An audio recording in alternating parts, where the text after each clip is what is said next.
The repair shop smelled like burnt metal and old oil. Rain hammered against the windows and the neon sign outside flickered, half the letters dead, casting everything in a sickly purple glow. Inside, the walls were packed with broken things waiting to be fixed. Circuit boards stacked on shelves. Robot arms hanging from hooks. Screens that had stopped working years ago.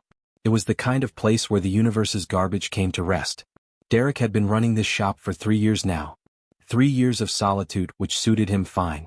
He was a human who didn't fit anywhere else, so he'd volunteered for deep space assignments, worked his way through mining colonies and trading stations, until he finally landed here on Station Meridian. It was the kind of place where nobody asked questions and everyone minded their own business. That's exactly what he wanted. He sat at his workbench, nursing cold coffee and listening to the rain when the door chimed. A small figure stood in the doorway, soaked through. At first, Derek thought it was a child, but then he saw the skin. It was a pale blue color, almost glowing in the dim light. Her eyes were enormous, taking up maybe a third of her face, ringed with what looked like silver. She was small enough to fit in his hands, probably no more than 3 feet tall. Behind her, the rain poured down on the street outside. In her arms, she carried something that made Derek's breath catch. It was an android, but it had been through hell. One of its legs was completely gone. Its synthetic skin was torn in long strips, revealing the metal frame underneath. The other arm hung limp, circuits exposed and sparking occasionally. The head was cracked and something that looked like coolant leaked from the damage. The girl didn't say anything. She just looked at Derek with those enormous eyes. Derek had learned early in his life to trust his gut feeling about people. Right now, something inside him said this was important. This mattered. He gestured for her to come inside, out of the rain. She walked carefully across his shop floor, still holding the android like it was something precious. Like it was family. She set it down on his workbench with surprising gentleness, given how damaged it was. "Where did you find this?" Derek asked, more to himself than expecting an answer. The girl made a sound, something between a chirp and a song. It wasn't words, at least not in any language Derek recognized. But her meaning was clear. She was asking him to fix it. She was pleading with him. Derek looked at the android more carefully now. Military construction, definitely. The frame was reinforced with expensive alloys. The processing unit was top-tier military grade, the kind of thing you didn't see in civilian markets. Whoever had built this android had resources. Real resources. But here's what caught Derek's attention most. The damage wasn't random. It wasn't from being dropped or left out in the weather. This android had been in combat. Those weren't dents, those were energy weapon burns. That wasn't rust, that was scorching from directed heat. Someone had tried to destroy this android, and it had taken serious damage trying to escape. Yet somehow, someone, the small blue girl probably, had managed to keep it from powering down completely. The internal battery was still warm. The power core was still humming faintly. Whatever had happened, it had happened recently. Within the last few hours, maybe. "You want me to fix it?" Derek asked the girl. She made that chirping sound again, and this time it sounded almost desperate. Derek didn't think too hard about it. He'd learned not to. Too many questions led to complications, and complications led to trouble. But there was something about the way this girl held that android. Something about the care in her movements. She wasn't trying to salvage it for parts or sell it for scrap. She loved whatever this thing was. "Okay," Derek said. "I'll fix it. But you need to get out of those wet clothes. There's a blanket over there." He pointed to an old thermal blanket draped over a chair in the corner. The girl padded over to it and wrapped herself up, curling into the chair like a small animal. Within minutes, her breathing had evened out. She was asleep. Derek turned back to the android and got to work. He started by disconnecting the power core carefully.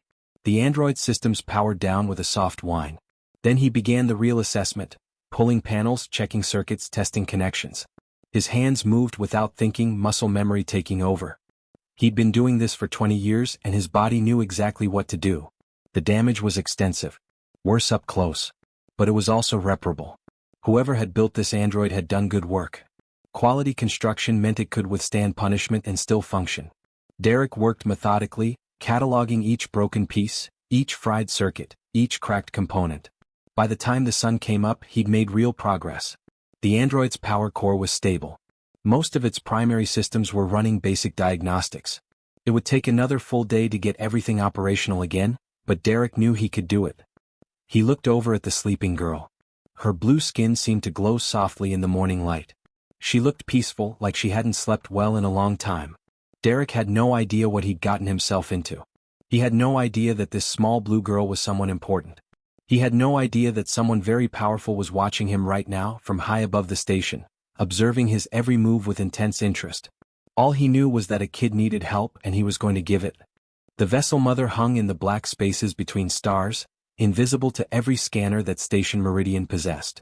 It was the size of a small moon, wrapped in gravitational folds that bent light around it like water flowing around a stone.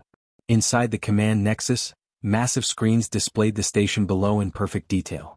Every building, every street, every shop. Empress Torith stood before the largest screen, her tall frame motionless, her forearms folded across her chest. Her skin was a deeper blue than her daughter's, almost midnight, and patterns of silver light rippled across it when she moved. Her eyes were ancient and intelligent, the eyes of someone who had lived through wars and revolutions and the slow, grinding work of keeping an empire together. She was watching a repair shop. More specifically, she was watching a human male work on a damaged android while a small blue girl slept in a chair nearby. The girl was her daughter. Her name was Lyris. She was 11 years old, though her species aged differently than humans did.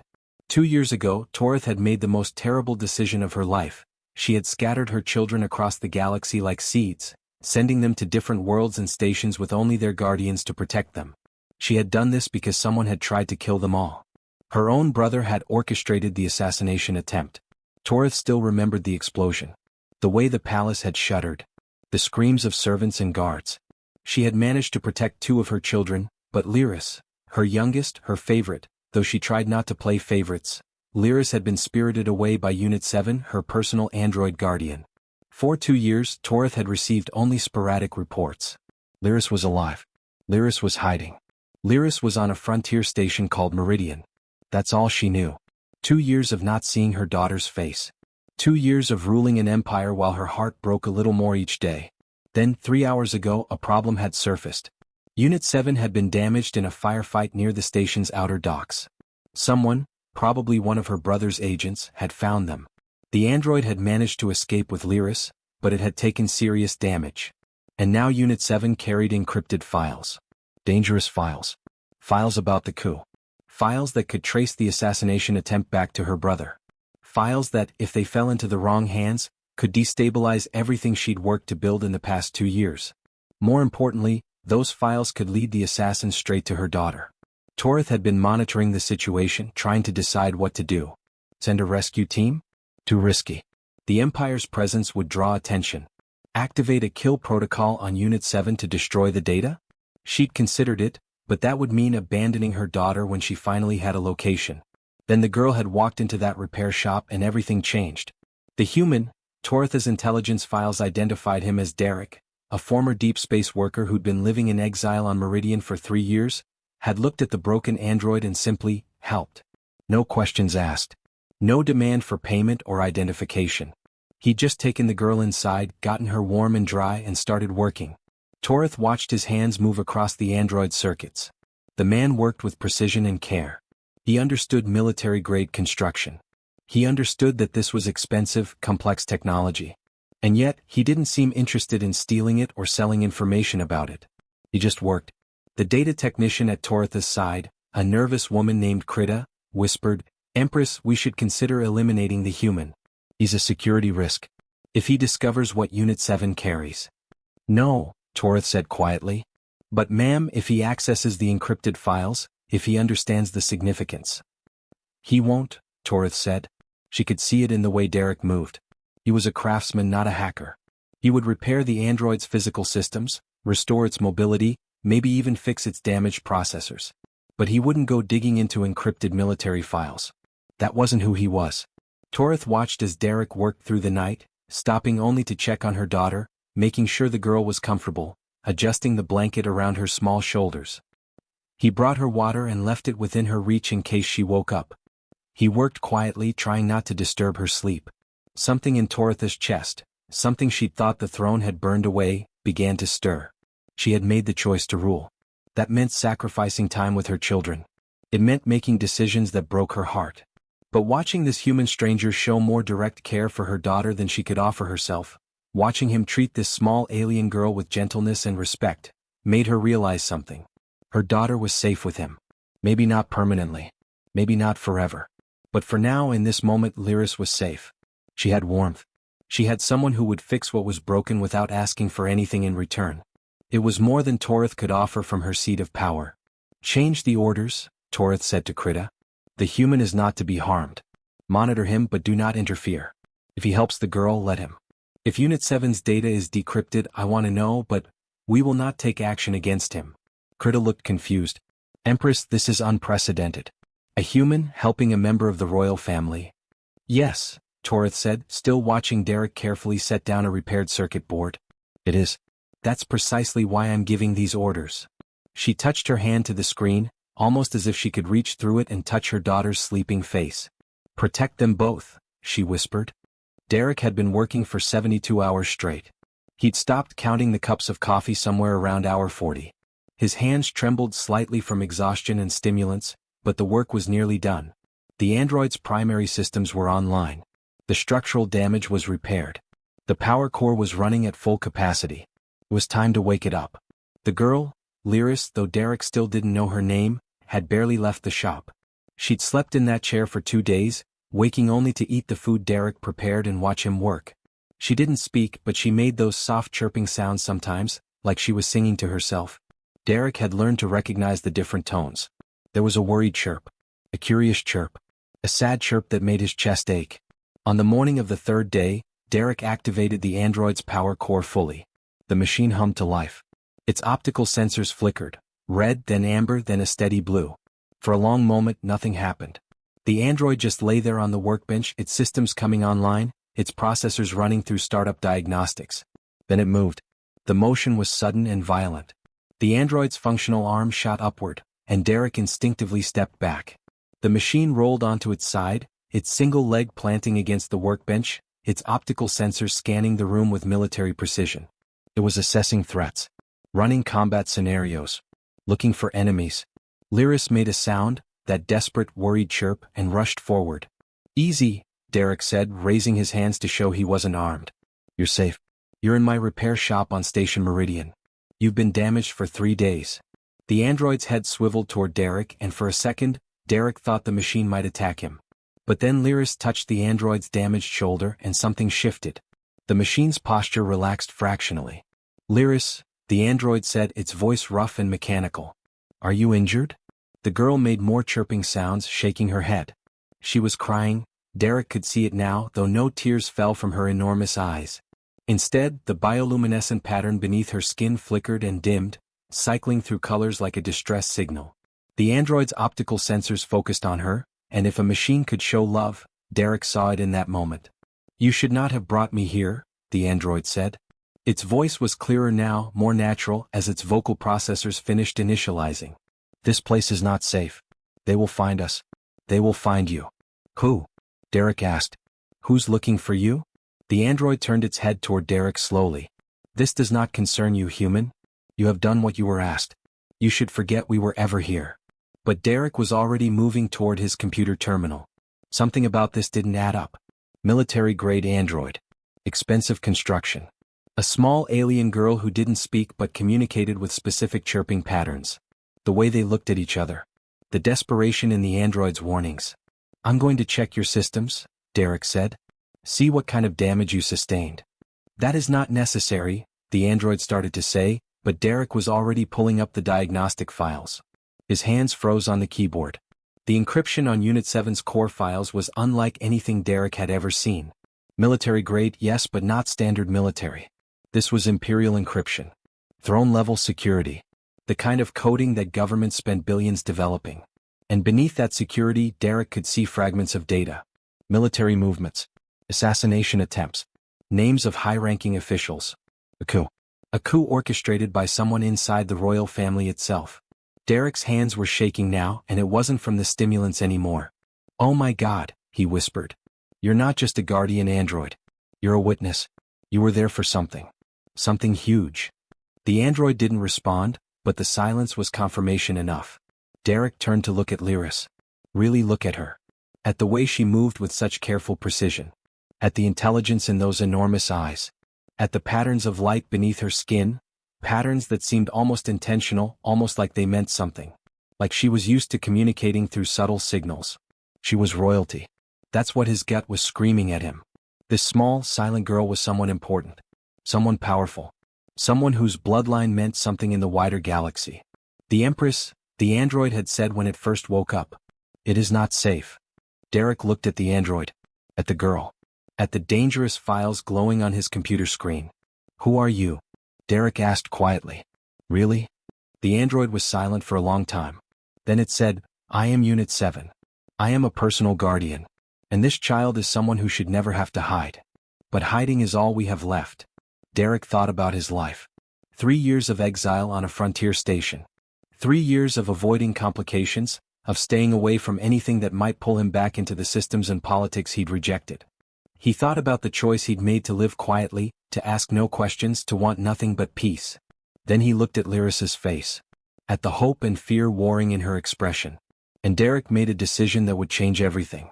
Then I guess we better make sure nobody finds you, he said. Because I'm not letting anyone hurt this kid. Not on my watch. The android's optical sensors brightened. You understand what you are saying? You understand the danger? Yeah, Derek said. He was terrified. But he was also certain. I understand. And I'm doing it anyway. Lyris made a sound, not the worried chirp, not the sad chirp. This was different. This was a sound of relief. Of gratitude. Of hope. Derek turned off his computer terminal and unplugged it from the station's network. Whatever was coming, whatever danger was out there looking for this girl, he was going to face it head on. He'd spent 3 years hiding. Maybe it was time to stand for something instead. The alarm came at 2:47 in the morning. Derek was still awake, sitting at his workbench with a cup of cold coffee, staring at lines of code on his computer screen. He'd been trying to understand the encrypted files on Unit 7's systems, looking for anything that might explain what was happening, what danger they were actually facing. Lyris was asleep in the corner, curled up under her blanket. Unit 7 stood motionless nearby, in standby mode but ready to activate instantly if needed. The alarm wasn't loud. Derek had rigged the shop's security system himself years ago, specifically to be subtle. A soft chirp. A brief pulse of red light on his monitor. But Derek had been waiting for something like this, had known it was coming, so the small alert hit him like a punch to the stomach. He checked the security feed immediately. 6 military shuttles. Large ones. The kind built for transport and combat both. They were descending towards Station Meridian from high orbit, and they weren't bothering with approach protocols or requesting clearance. They were coming in fast and direct, heading straight for the commercial district where Derek's shop was located. Derek's hands moved on instinct. He'd trained for this once, a long time ago, before he'd decided to leave that life behind. Combat protocols. Escape procedures. How to move fast when the world was falling apart. He reached over and gently shook Lyris awake. The girl's enormous eyes opened immediately, alert and aware. She didn't cry out or panic. She just looked at Derek, waiting for him to explain. We need to go, Derek said quietly. Right now. No questions. Unit 7 activated instantly. The shuttles have been detected. Imperial military signatures. They are attempting to jam the station's communications network. How long until they land? Derek asked. 4 minutes. Perhaps less. Derek was already moving. He pulled open a panel in the wall behind his workbench, a panel that looked like part of the shop's framework but was actually the entrance to Station Meridian's maintenance tunnels. He'd discovered these tunnels months ago, had explored them out of curiosity and boredom, had mapped them all out in his head. They ran beneath the entire commercial district, connecting to older sections of the station that most people didn't even know existed. Come on, he said, gesturing for Lyris to follow. The girl scrambled out from under her blanket and rushed toward him. Unit 7 moved with surprising grace for an android with one missing leg, using its functional arm to pull itself along as it followed. Derek grabbed a pack he'd prepared earlier. Water, ration bars, a small medkit, his personal ID and some cash that he'd been saving. He'd prepared it without really thinking about it, just some paranoid part of his brain that had always known this might come. He squeezed into the maintenance tunnel first, then helped Lyris through. The tunnel was narrow and dark, lit only by emergency strips that glowed a sickly green. Unit 7 came last, moving awkwardly but determinedly. Close it behind us, Derek instructed the android. Unit 7 reached back with its functional arm and pulled the panel shut. There was a soft click as it sealed, and the panel blended seamlessly with the wall. Unless someone knew exactly where to look, they'd never find it. Above them, Derek could hear the shuttles landing. The vibration traveled through the station's framework, shaking dust from the tunnel's ceiling. Derek grabbed Lyris's hand, her skin was warm, almost hot, and started moving deeper into the tunnel system. He knew where he was going. He'd explored these passages enough to understand the layout. The maintenance tunnels connected to the old docking sections, the parts of Station Meridian that had been built 30 years ago and never updated. Most of them were abandoned now, replaced by newer facilities closer to the center of the station. But there was one part of the old docking section that still functioned. Bay 7. Come on, Derek urged, pulling Lyris along. Unit 7 followed, moving as quickly as it could despite its injuries. Behind them, Derek could hear sounds echoing through the station. Shouting. The hiss of doors being forced open. They were tearing through his shop right now, looking for him, looking for Lyris, looking for evidence. They moved through the tunnels for what felt like hours but was probably only 10 minutes. The passage twisted and turned, branching off in different directions. Derek navigated by memory and instinct, making turns without hesitation. If he'd been wrong about any of this, if he'd misremembered the layout, they'd be caught. Finally he saw it. A ladder leading upward. A hatch with faded letters stenciled on it, Bay 7 authorized personnel only. Derek pushed the hatch open and hauled himself up. The docking bay was exactly as he remembered it. Huge and cavernous and mostly empty. A few old ships sat in their berths, including one ancient Earth model freighter that had to be at least 50 years old. The Wandering Star. Derek had met her captain once at a station bar. Captain Raymond was an old Earth woman with scars on her face and a reputation for taking jobs no one else would touch. She was reliable. Tough. The kind of person who didn't ask questions and wouldn't sell you out for any amount of money. Derek helped Lyris out of the hatch and then Unit 7, who was moving slower now, the damage to its systems catching up with it. Come on, Derek said, and they ran across the docking bay toward the Wandering Star. The ship's airlock was sealed, but Derek pounded on it anyway. Once. Twice. A third time. For a moment nothing happened. Then the lock hissed and the airlock door swung open. Captain Raymond stood in the entrance, a gun in one hand and a confused expression on her weathered face. Derek, she said. What the hell? I need passage, Derek said quickly. Now. For me, for the kid, and for the android. I need you to take us anywhere. Far. Somewhere the Empire won't find us. Captain Raymond's eyes went from Derek to Lyris to Unit 7 and back again. Derek could see her processing this. Figuring out the risk. Weighing the consequences. Then she stepped back and gestured them inside. Get in. Quick. We lift off in 60 seconds whether we're ready or not. Derek pulled Lyris onto the ship. Unit 7 came last, moving through the airlock just as alarms started blaring throughout the station. Through the docking bay windows, Derek could see soldiers in armor approaching, weapons raised. The airlock sealed behind them. Captain Raymond was already moving toward the cockpit. Strap in. This is gonna be rough. Derek found safety restraints and secured Lyris, then Unit 7, then himself. The Wandering Star's engines roared to life. The ship shuddered and began to rise from its berth. Behind them, through the window, Derek watched soldiers reach the docking bay. They were shouting, raising weapons, but there was nothing they could do. The ship was already moving. Already ascending. Derek looked down at Lyris. The girl was staring out the window, watching the station recede below them. Her bioluminescent skin flickered with emotion. Fear, yes, but also something else. Something like hope. Unit 7's optical sensors focused on Derek. You have sacrificed everything, human. Your shop. Your life on Station Meridian. Your peace. Yeah, Derek said. He was shaking now, the adrenaline wearing off, the reality of what he'd just done settling into his bones. I did. Why? The android asked. Derek looked at Lyris. At her small face, her enormous eyes, the way she trusted him completely. Because, Derek said simply, she's worth it. The command nexus of the vessel mother went silent when the report came through. Empress Torith stood motionless, watching the tracking data on the massive screen. The Wandering Star had just jumped into hyperspace, vanishing from conventional sensors.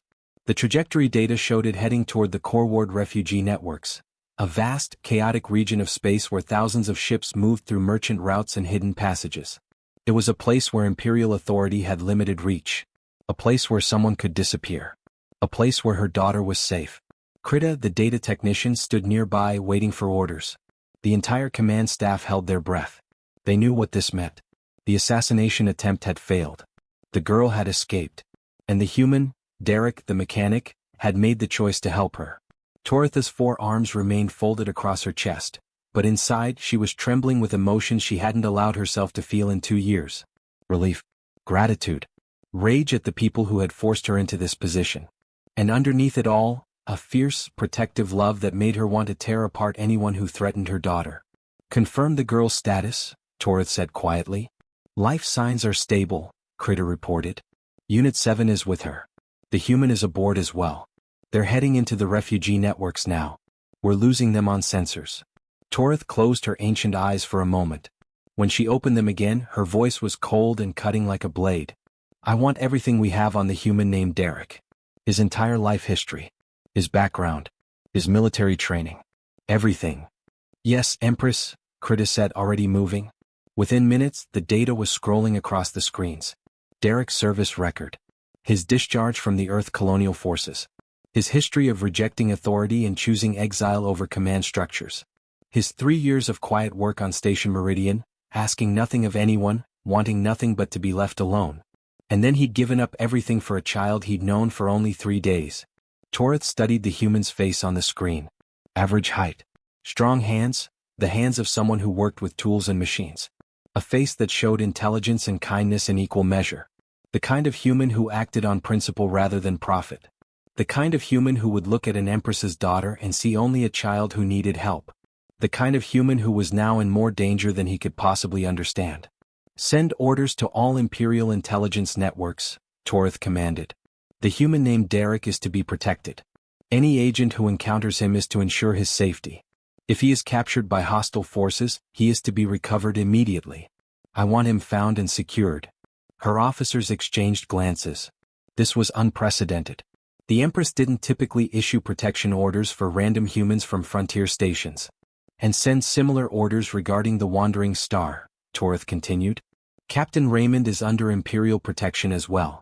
No action against her vessel. No interference with her operations. She is to be treated as a valued asset of the throne. Yes, Empress, Critter said, but her voice held a question. Toroth didn't explain herself. She never did. But as she looked at Derek's face on the screen, she made a silent promise. When the throne was secure. When her brother had been dealt with. When the coup had been crushed and the empire had been stabilized. When all the pieces had been put back in place. Then she would find this human. And she would thank him personally. For now there was something else she needed to do. Toroth moved to a private communication terminal.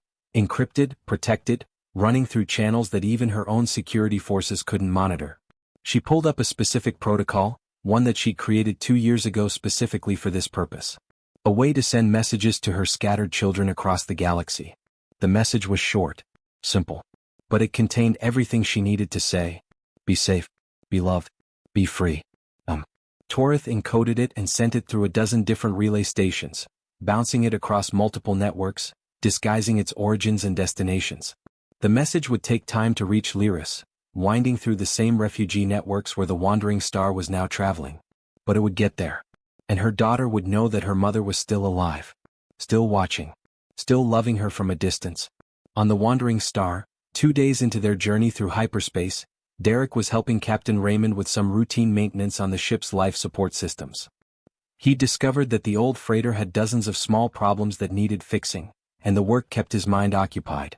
Kept him from thinking too hard about what he'd left behind. Lyris was in the ship's small galley with Unit 7, and Derek could hear her making those soft chirping sounds. She seemed lighter somehow now that they were in space. Now that the immediate danger had passed. Derek was elbow-deep in a repair panel when Captain Raymond's communication system chimed. She frowned at the incoming message, checking her security logs. That's weird, she muttered. This came through one of the most encrypted channels I've ever seen. Military-grade encryption. The kind of thing you don't just send to random freighter captains. She opened the message and read it. Her entire expression changed. Captain? Derek asked, noticing her reaction. What is it? You need to see this, Captain Raymond said. She pulled up the message on a screen and Derek read it. His heart stopped. The message was addressed to the Wandering Star. Specifically to Derek. And it was encrypted with Imperial seals, the kind of thing that only came from the throne itself.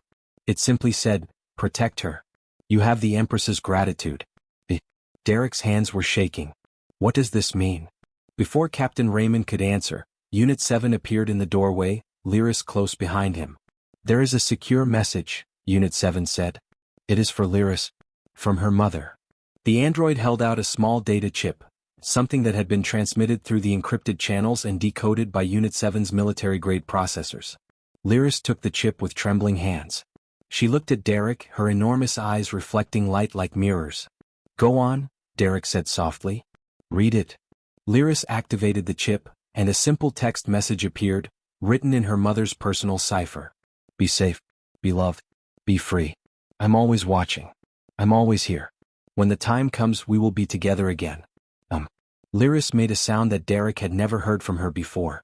It wasn't the worried chirp or the sad chirp. It was something that sounded like singing.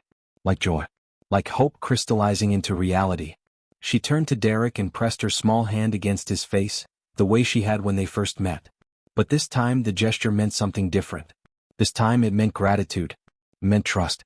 It meant that she knew, somewhere deep in her understanding, that this human had saved her life because he believed she deserved to be saved.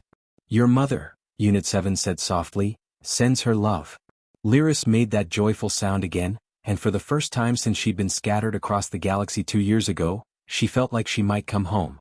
Derek looked at the small alien girl, at the android guardian, at Captain Raymond's weathered, knowing expression. He thought about the Empress watching from high orbit. About the choice he'd made to sacrifice his quiet life. About the way sometimes the most important thing you can do is help someone else become free. The wandering star cut through the dark between stars, carrying within it a girl who was loved by an Empress, protected by a guardian, and guided by a human who had chosen to believe in the power of simple kindness. Outside the ship, the universe was vast and cold and full of danger. But inside there was warmth. There was family. There was hope. And for now that was enough.